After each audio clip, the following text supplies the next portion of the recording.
Hey guys, today I'm here to talk to you about everything related to job interview questions, including what's their purpose, what are recruiters looking for in your answers, as well as how to and how not to answer them. Well, let's get started.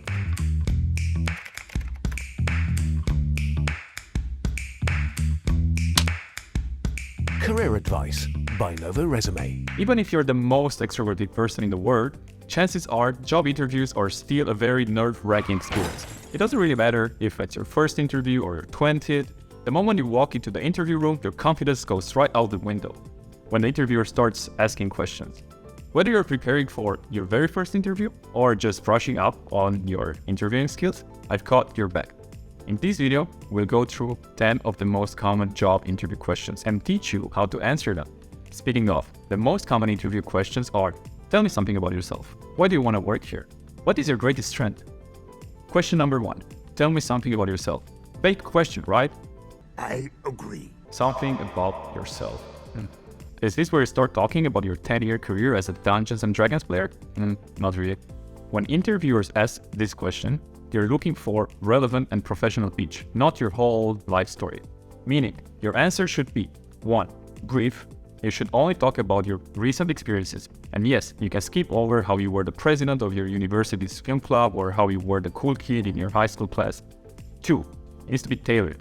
Talk about your experiences related to the job or industry. If you're a graphic designer, you don't need to talk about how you interned as a sales guy after university. And 3.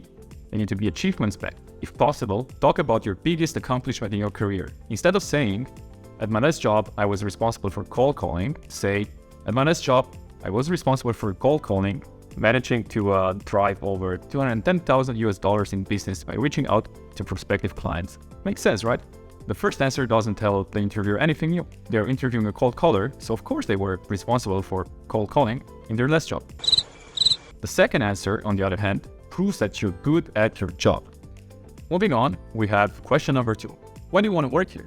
Let's get this out of the way first. A good answer to this question is not, I'm passionate about not starving, or I'm passionate about getting paid. It's all about the money. While these answers might be somewhat true, it's not really what the interviewer wants to hear. Through this question, the interviewer wants to understand how passionate you are about working at a specific company or job. Okay.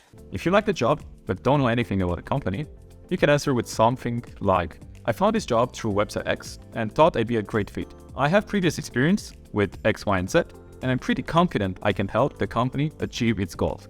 If you know about a company, on the other hand, you can reply with something like, I like your Pineapple smartphones.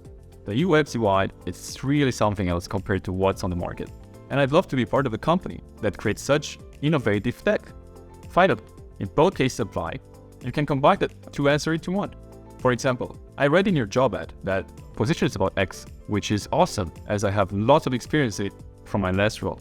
I've also heard great things about Pineapple Inc. from my friend who worked there in the past, so I'm super excited to become part of your team. Onwards, the next popular interview questions that we'll cover is, what is your greatest strength? While this question might seem relatively straightforward, there's still a right and a wrong way to approach it. There are 3 keys to answering this question effectively. Number 1, stay humble. Yes, they are asking for your greatest strength, but it doesn't mean that you should keep on going on how amazing you are. Stick to mentioning only one strength and don't exaggerate it.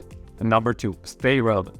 The strength you mentioned should be related to the job you're applying for. If you're applying for a role as an advertiser, for example, your strength should be something that allows you to excel at that particular job. For example, creativity, communication, and teamwork. Sure, you might be very good at, say, coding, but the job doesn't require these skills, so the interviewer won't really care.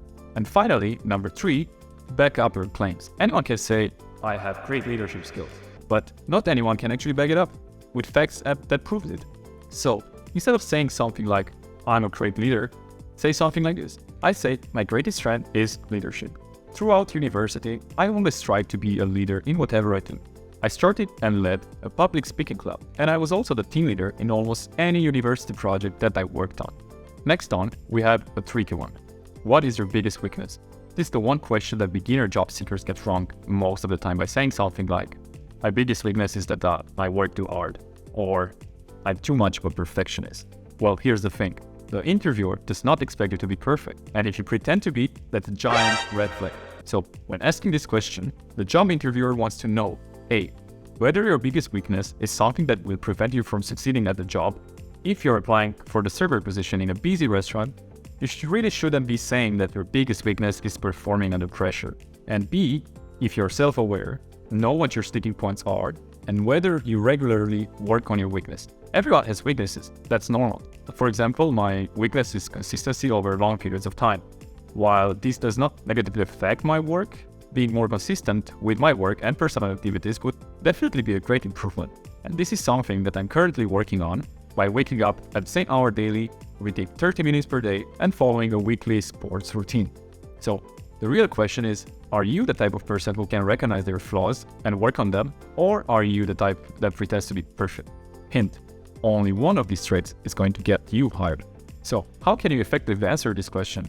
I recommend you follow this structure. 1. Pick a weakness that's not related to the job. If you're applying for a job as a copywriter, a good weakness would be leadership skills. A bad weakness, on the other hand, would be creativity. How can you come up with creative advertising copy if you can't think creatively?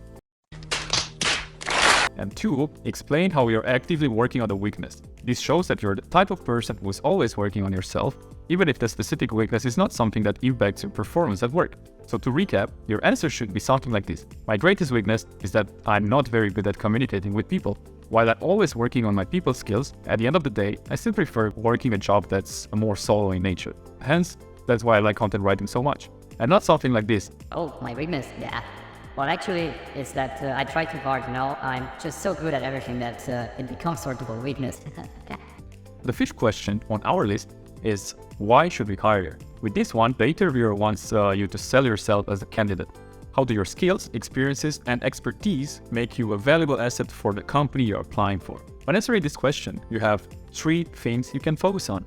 Number 1, how your skill set is a good fit. Focus on your skills that match the job. If you're applying for a role as a Facebook advertiser, for example, your best bet here is to talk about your top achievements as a PPC advertising pro.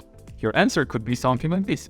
I have 10 plus years of experience in managing Facebook ad accounts and a very long track of success. I've previously worked at a company in a similar industry like yours, and I managed to help them improve their return on ad spends by over 30% within the first couple of months at a job. I'm confident I can deliver similar, if not better, results for your company.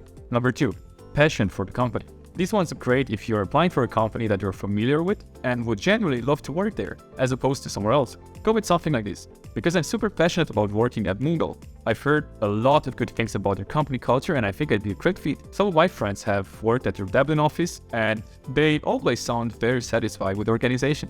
And finally, number 3, how you'll help the company solve its problems. This one, it's a great option if you're applying for a senior role. Instead of talking about how you like the company or how your skills met the job, focus more on how you'll help the company solve the problems they're hiring you for. For example, at my last job at Pineapple Inc., I did market research to expand to the German market and collaborated with my team to create a strong action plan.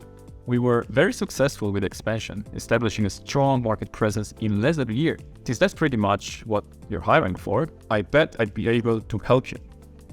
On to the next question. How do you deal with pressure or a stressful situation? If you're applying for a high pressure or high stress job, you're almost guaranteed to get asked this question. Unlike the rest of the questions we covered so far, there's no real agenda behind this question. The hiring manager simply wants to know if you can deal with stress and pressure and whether you have a track of record for doing so. So, the trick here is to keep a straight answer like, I actually excel at stressful or high pressure situation. And then back it up with past experiences. As such, I've previously worked as a waiter in several different restaurants on the resort. As you know how it goes during the peak season, more restaurants were always full and I had to give it my 110% to keep up with all the chaos. But that said, I really do enjoy working in such a setting and I find it to be quite an interesting challenge. Next, we have, what is your greatest accomplishment? Just like with the last question, there's no hidden intent here. The interviewer just wants to know what your top achievement is and how it can help you succeed at a job you're applying for. When answering this question, there are 2 things to focus on. Firstly, making your answer as relevant as possible. If you're applying for a job in marketing, your answer should be about how you've managed to successfully market a brand, not about how you graduated from university with a 4.0 GPA. Is a 4.0 GPA impressive? Absolutely. But does it prove that you're a skill marketer though? Not really. And secondly, making your accomplishments seem impactful. If you answered with something like this, I managed to drive a lot of traffic to my company's blog. The interviewer doesn't really know how good your accomplishment really is. How much is a lot? 5? Is it 10? Is it 100 or a million?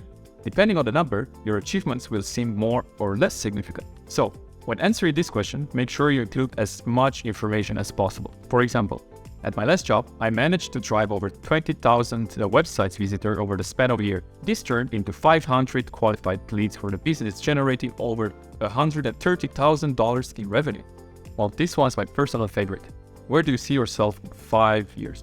When asking this question, the interviewer is looking to learn if your career goals align with the goals of the company and whether you're realistic about your career progression. Accordingly, your answer should not be something unrealistic like, I want to be the CEO of this company within the next 5 years. And it should also not imply that you're using the company as a stepping stone for something better. As example, I want to be a copywriting expert within 5 years. Oh, why am I applying for a job as an office manager? Well, the thing is that I need some money on the side while focus on developing my writing skills.